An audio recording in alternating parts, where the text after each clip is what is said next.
One मेला का अनुभव पूछा जाए।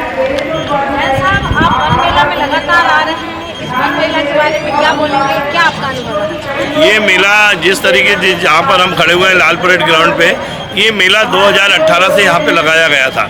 इस मेले का जो उद्देश्य था, उद्देश्य ये था कि यहाँ पर जो वैद है और जो हमारे मध्य प्रदेश के जो वन हैं, वन से निकलने वाली जो जड़ी बूटियाँ हैं, उन जड़ी बूटियों से बनने वाली जो दवाइयाँ हैं, उन दवाइयों से आम पब्लिक को उसका लाभ मिले, इसलिए इस वन मेले का यहाँ पर शुरुआत की गई थी।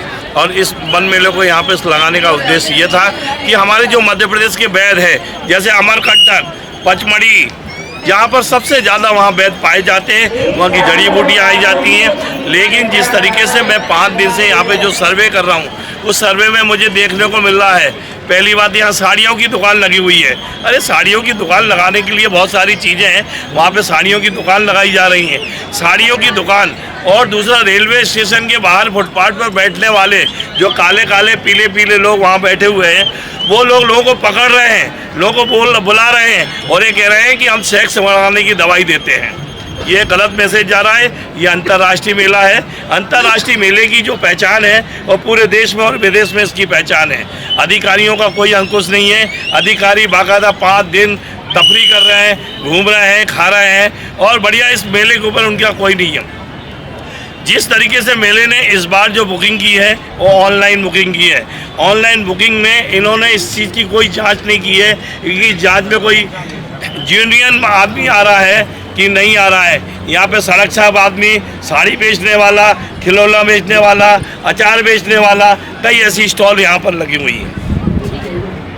और कई ऐसे वैद हैं जो परंपरागत, जिनकी 3-3, 4-4 स्टॉल हैं, 1-1 लाख रुपए उनने यहाँ पर जमा किया गया है, लेकिन उनका धंधा व्यापार नहीं हो रहा है। क्योंकि जो उनके रेगुलर जो उनके पेशेंट हैं और जो है, उनके लिए 2 फुटपाथ छाप जो लोग हैं उनको पकड़ रहे हैं, उनको गलत मैसेज दे रहे हैं। इससे अंतर्राष्ट्रीय मेले का गलत मैसेज जा रहा है।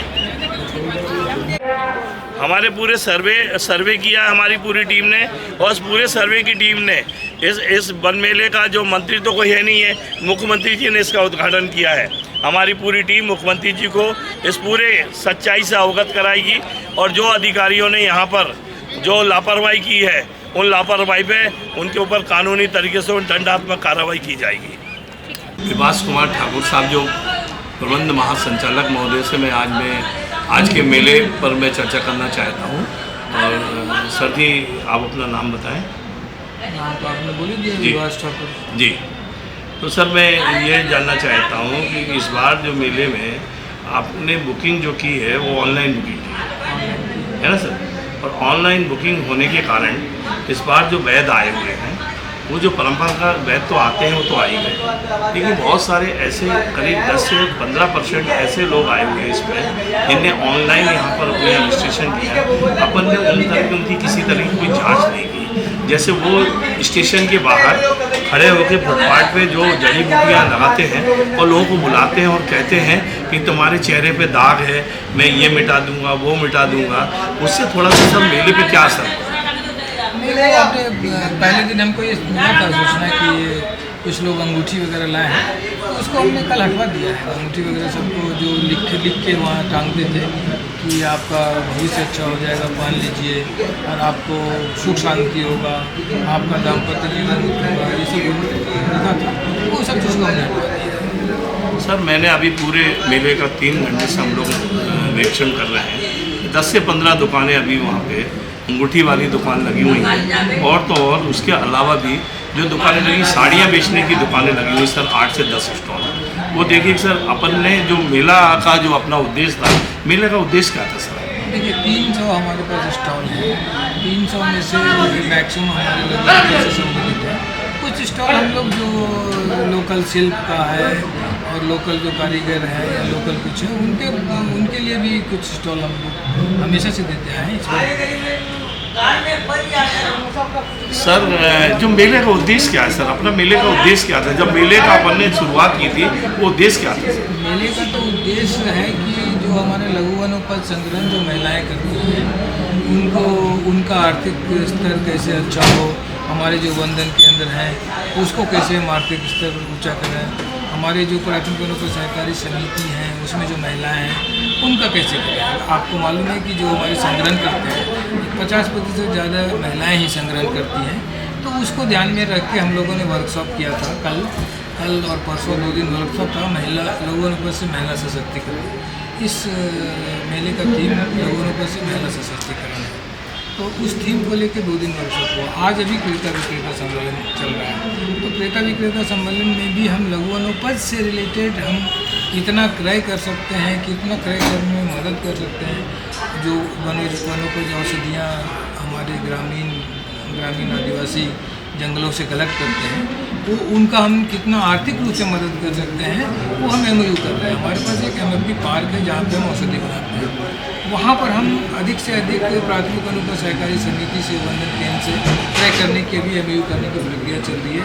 जो गाँव में महिलाओं द्वारा संग्रहण किया जाता है तो महिलाओं के सशक्तिकरण के रूप में उनको लिया जाए ताकि महिलाओं का आर्थिक स्तर ठीक हो।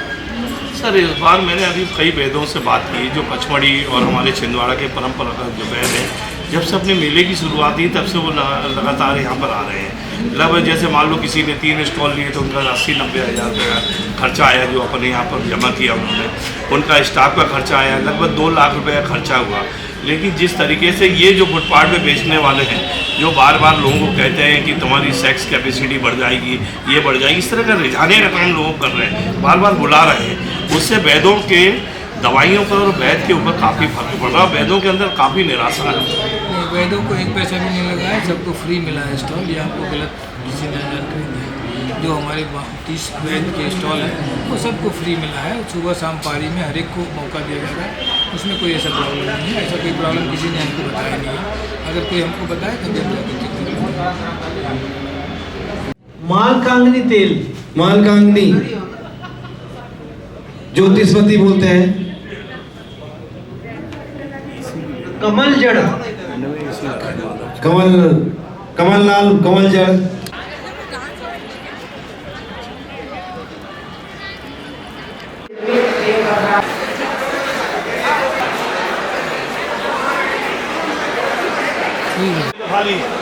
आ जाओ चलो।